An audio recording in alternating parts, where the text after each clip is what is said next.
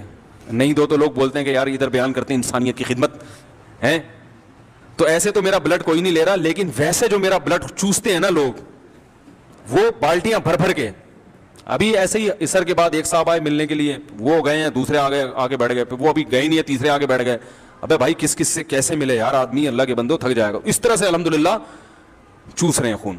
تو بھائی ایسا نہ ہو کہ لگ جائے کچھ, ٹھیک ہے نا, بددعا نہ لگ جائے کم از کم. تو میں جو اصل بات بیان کر رہا ہوں, ایسے بہت ساری چیزیں ہوں گی, آپ کے ساتھ بھی ہو سکتا ہے ہوا ہو, کوئی اور بیماری نے حملہ کیا ہو لیکن آپ کی باڈی اس پہ. تو وہ جو ڈاکٹر ہارون یحییٰ تھے نا, انہوں نے بڑی زبردست بات کی. انہوں نے کہا 24 گھنٹے جراثیم ہم پہ حملہ کر رہے ہیں, 24 گھنٹے, اور 24 گھنٹے ہماری باڈی کے جراثیم ان سے لڑ رہے ہیں, اور ایک محاذ پہ نہیں, درجنوں محاذوں پہ لڑ رہے ہیں. ہر وقت کی جنگ ہے یہ. یہی وجہ ہے کہ جیسے ہی ہماری ڈیتھ ہوتی ہے فوراً ہماری باڈی سڑنا شروع. کیوں؟ اس لیے کہ اب جب باہر کے جراثیم حملہ کرتے ہیں تو اندر کے جراثیم حملہ کرنے کے قابل نہیں رہتے. 24 گھنٹے میں لاش سے سڑی ہوئی بدبو آنا شروع ہو جاتی ہے. تو وہ جو لاش خراب ہوتی ہے نا, جو جرمز حملہ کرتے ہیں, وہ اب بھی کر رہے ہیں, لیکن ابھی ہم خراب بولو نہیں ہو رہے. وہ اب بھی کر رہے ہیں, جو ہمارے گوشت کو سڑانے کی فکر میں لگے ہوئے ہیں, گوشت کو کھانے میں لگے ہوئے ہیں, سڑانے میں لگے ہوئے ہیں, ہر چیز کو خراب کرنے میں لگے ہوئے ہیں. لیکن ابھی کیا ہے, وہ جتنی پاور سے حملہ کر رہے ہیں, ہماری باڈی بھی اتنی, جو اس میں ریزسٹنٹ پاور ہے وہ اس سے بھی زیادہ ہے. وہ ہماری باڈی کے جراثیم توپیں لے کے مقابلہ. جس دن ہم مرے تو ہمارے جراثیم بھی ہمارے ساتھ ان کی توپوں سے بھی وہ بھی مر گئیں. تو دیکھو 24 گھنٹے نہیں لگتے سڑنے میں انسان. 24 گھنٹے میں اللہ بتاتے ہیں یہ ہے تو اصل تو تیری اوقات یہ. تو میں نے اندر جراثیم ڈالے ہوئے تھے فائٹ کرنے کے لیے, ان کو بارود دیا ہوا تھا, دھڑ دھڑ آپس میں کیا ہو رہی تھی, فائرنگ ہو رہی تھی. جیسے اللہ نہ کرے ابھی 1000 کلومیٹر پہ آرمی ہے, وہ اگر بارڈر چھوڑ دے تو کتنا ٹائم لگے گا انڈیا کو گھسنے میں. 24 گھنٹے میں ملک کا بیڑا, ایسا ہی ہے نا, بیڑا غرق ہو جائے گا ملک کا. تو ہر وقت کی فائٹ ہو رہی ہے, ہمیں نہیں پتا ہے, بارڈر پہ سب کچھ ہر وقت وہ ادھر روک کے رکھے ہیں انہوں نے, ادھر ہمارے والوں کو روکا ہوا ہے. بالکل ایسے ہی. اور وہ تو مینوئل ہے, آٹومیٹک نہیں ہے, وہاں تو باقاعدہ فوجیں بھیجی جاتی ہیں, بٹھایا جاتا ہے. اندر کا سسٹم اللہ نے بنا کے سافٹ ویئر ڈال دیے ہیں, آٹومیٹیکلی کام کر رہے ہیں, پتہ ہی نہیں چلتا. ادھر سے فلاں چھینکا, اس کے جراثیم گئے, ادھر سے ہماری باڈی نے اس کو باہر نکال دیا یا مار دیا, جان سے مار دیا اس کو. ایسا خاندانی سسٹم اللہ نے بنایا ہے. اور یہ بھی عجیب بات میں آپ کو بتاؤں, دیکھو آپ نے دیکھا ہوگا کچھ لوگ بہت اچھا کھاتے ہیں, شکل پھر بھی اچھی نہیں ہوتی, معذرت کے ساتھ ہیں, کیا خیال ہے؟ کچھ بہت خراب کھا رہے ہوتے ہیں پھر بھی بہت, بال بڑے گھنے ہوں گے ان کے, چمک رہے ہوں گے. یہ بھی اس لیے کہ ہماری باڈی آٹومیٹک سسٹم ہے اس کا, وہ مینوئل نہیں ہے. بالوں میں گندھک ہوتی ہے, سلفر ہوتا ہے. تو اب آپ نے بالوں کو خوبصورت بنانا ہے, فش میں ہوتا ہے نا یہ, تو فش آپ نے کھانا شروع کی, کیا سب کے بال خوبصورت ہو جاتے ہیں؟ تھوڑا سا فرق پڑے گا, زیادہ نہیں پڑتا. اور ایک آدمی ہے جو کریلے کھا رہا ہے صبح شام, بال اس کے, وجہ کیا ہے؟ یہ بھی اللہ نے باڈی میں نا آٹومیٹک سسٹم لگایا ہوا ہے کہ اللہ نے اس کو خوبصورت بنایا ہے. تو اس کی خوبصورتی کو مینٹین رکھنے کے لیے جن جن چیزوں کی ضرورت ہے, اور جہاں ضرورت ہے, روٹی جب ہم کھائیں گے تو باڈی وہ تمام چیزیں وہاں سے کھینچ کے اپنی اپنی جگہ پر اپنے ڈپارٹمنٹ میں خود بخود پہنچا دے گی. سمجھ رہے ہیں؟ وہ خالی روٹی پہ ہی بہت اچھے سیٹ ہوئے ہوئے ہوتے ہیں, ٹھیک ہے نا.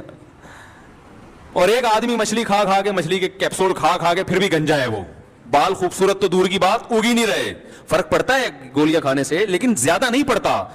گاڈ گفٹڈ اس میں, یعنی اللہ کی طرف سے جو گفٹ, قدرتی جو تحفہ ملا ہوتا ہے نا, وہ زیادہ مؤثر ہے اس میں. لمبے قد, چھوٹے قد, یہ سب آٹومیٹک سسٹم ہے. میری ایک چھوٹی بچی نا, وہ اس کے ٹونسل سے بیمار رہنے لگی تھی, وہ خیر علاج ہوا اس کا, تو کھاتی بھی بہت کم تھی. میں نے ڈاکٹر سے کہا میں نے اس کا قد نہ چھوٹا رہ جائے, ڈاکٹر نے قد نہیں چھوٹا رہے گا.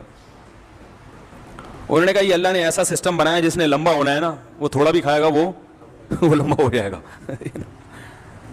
وہ لمبا ہوگا. اور جو کمبخت, معذرت کے ساتھ کمبخت تو نہیں کہنا چاہیے, جو جس کو اللہ نے چھوٹے رہنے کے لیے بنایا ہے, وہ جائیدادیں بھی کھا جائے گا, وہ لمبا نہیں ہوگا.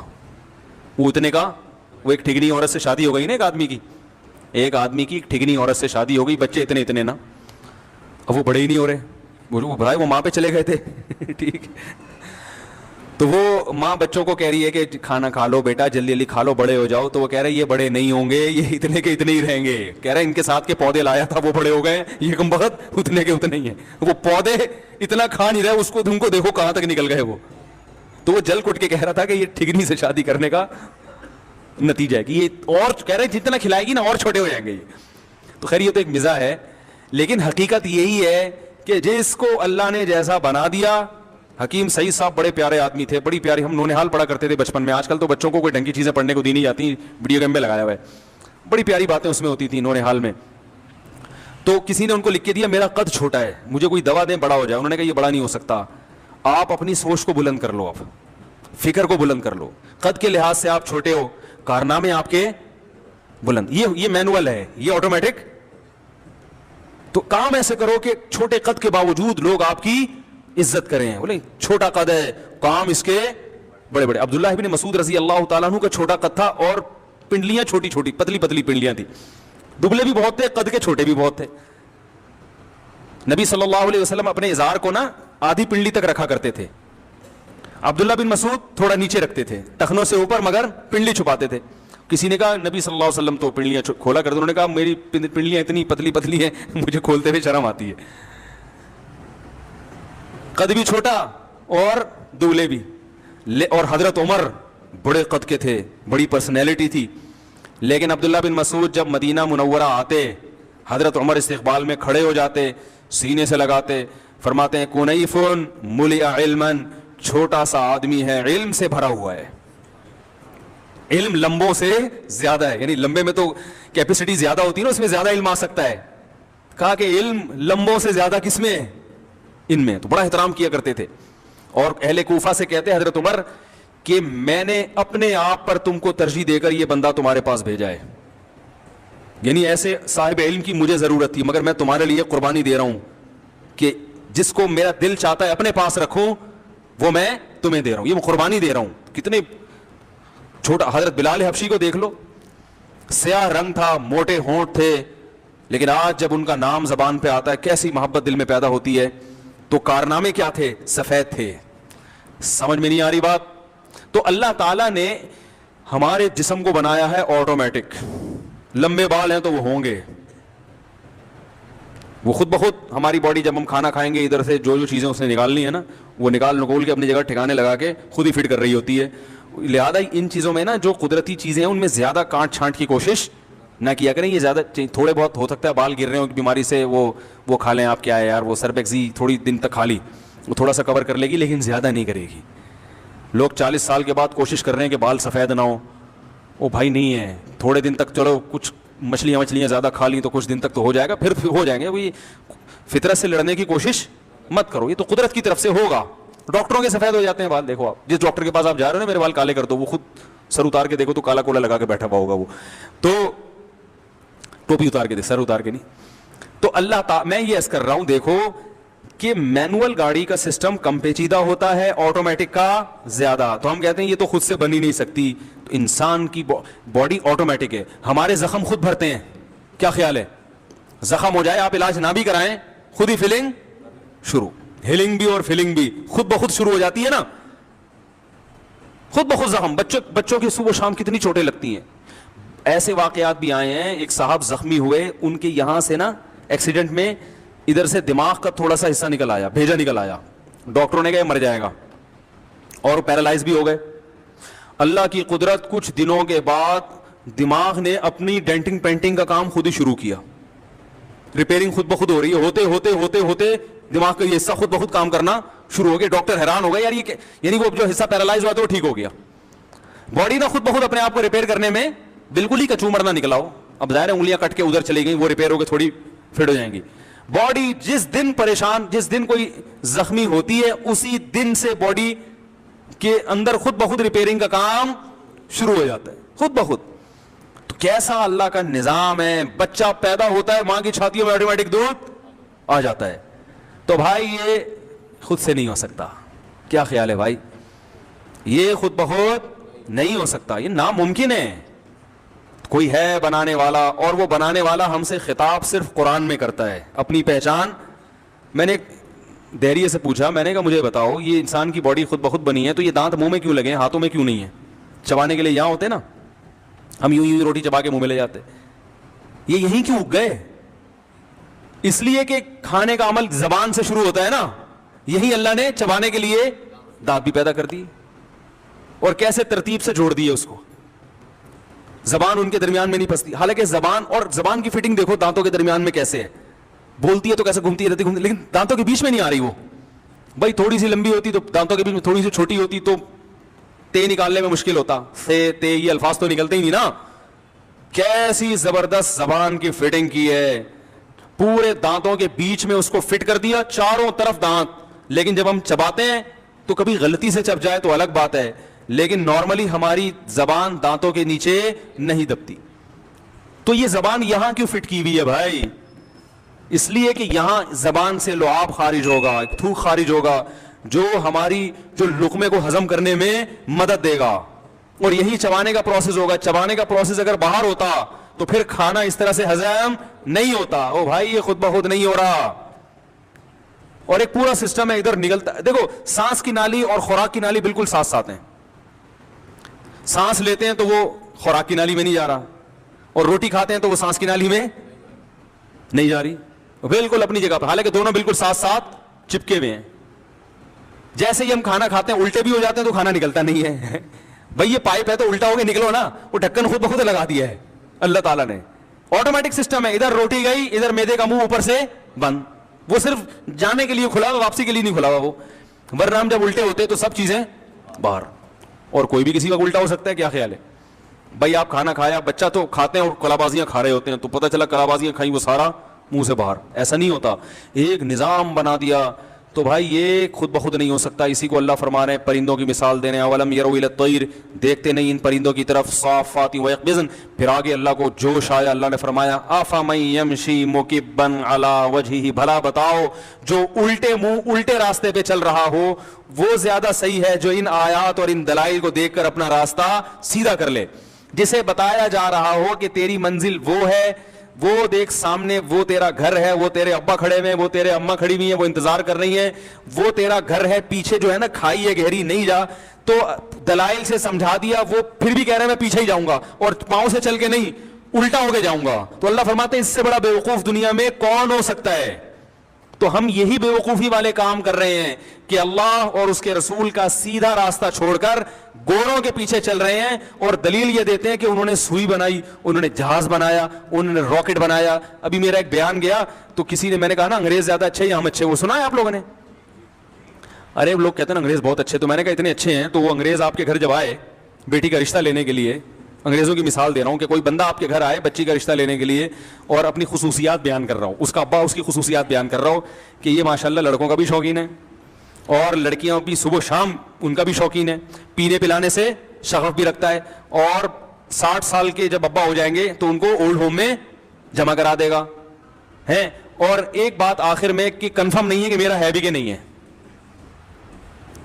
ڈی این اے سے پکڑا گیا تھا, صحیح ہے نا. تو میں نے کہا, اور لیکن پھر آگے تعریفیں شروع کرتے, لیکن اس کی خاصیت ہے کہ گیس کا بل ٹائم پہ جمع کراتا ہے, آفس میں کبھی لیٹ, ملک سے محبت کرتا ہے, کبھی کوئی کرپشن میں پکڑا نہیں ہے, صفائی پسند ہے, کبھی آپ کو گھر جا کے دیکھو تو صاف ستھری, گٹر نہیں ابل رہے اس کی گلی میں, تو آپ بولو گے بھائی یہ لیکن کہہ کے میرا مذاق مت اڑاؤ. تو میں نے اچھی طرح, میں نے کہا غیر مسلموں کی جو خاصیتیں ہیں نا وہ کوئی اتنی بڑی نہیں ہے اللہ کی نظر میں. ہم اتنے میلے ہو کے بھی ان سے بہت, اور ہم اوپر سے میلے ہوتے ہیں اندر سے تو ہوتے بھی نہیں, اندر سے ہم ان سے زیادہ صاف ستھرے ہوتے ہیں, ٹھیک ہے نا. نہیں یقین ہے کبھی کسی گورے سے, گورے درخت معذرت کے ساتھ, ورنہ قمیض اتار کے اگر چیک کر لو نا تو وہ اتنے نیٹ کے لیے نہیں نکلے گا, وہ نکل بھی سکتا ہے, کچھ نہاتے بھی ہیں. تو اس پہ کسی نے کمنٹس کیے کہ تم ایک سوئی تو بنا نہیں سکے, سوئی بھی تم وہاں سے خریدتے ہو ہیں, تمہاری ہر پنکھا جو تم ہوا لے رہے ہو وہ بھی گوروں نے بنائی, ہر چیز انہوں نے بنائی, اور تم کہتے ہو ہم ان سے اچھے ہیں. تو بھائی اچھے یا برے کی ڈیفینیشن میں یہ چیز آتی نہیں ہے کہ آپ کیا بنا رہے ہیں اور کیا نہیں بنا رہے, یہ چیز نہیں آتی ہے. یہ جو انہوں نے اتنی چیزیں بنا لی ہیں اس کی وجہ یہ ہے کہ جس کے پاس حکومت ہوتی ہے وہ ہر ایک کی صلاحیتوں سے وہ کیش کراتا ہے. آپ کے پاس حکومت نہیں ہے, جب ہماری خلافتیں تھیں, ہماری حکومتیں تھیں, ہماری پالیسیاں چلتی تھیں, تو وہ ہماری یونیورسٹیوں میں پڑھنے کے لیے آیا کرتے تھے. یقین نہیں آیا تو ماضی کے اوراق اٹھا کے دیکھو, 400 سال گوروں نے ہماری زیتونہ یونیورسٹی میں پڑھا ہے اور جامعہ ازہر میں پڑھا ہے. میں نے تو اس پہ ایک ریسرچ بھی پیش کی تھی ایک یونیورسٹی میں. انگریز کہتے ہیں کہ اگر مسلمانوں کی ترقی سے ہم فائدہ نہ اٹھاتے, مسلمانوں کی جو سائنس پہ ریسرچ ہے ان کتابوں کو ہم نے نہ پڑھا ہوتا, تو ہم آج جس ترقی پر ہیں, آج سے 500 سال بعد یہاں جا کے پہنچتے ہیں ہم جہاں آج ہیں. یہ گوروں نے لکھی ہے یہ باتیں. بھائی گورنمنٹ ان کی ہے, حکومت ان کی ہے, پاور ان کے پاس ہے, تو غلام قوم کچھ بھی نہیں کر سکتی. وہ بیٹھ کے پر روتی ہے, بھیک مانگتی رہتی ہے. سارا سسٹم ان کا ہمارے اوپر مسلط ہوا ہے.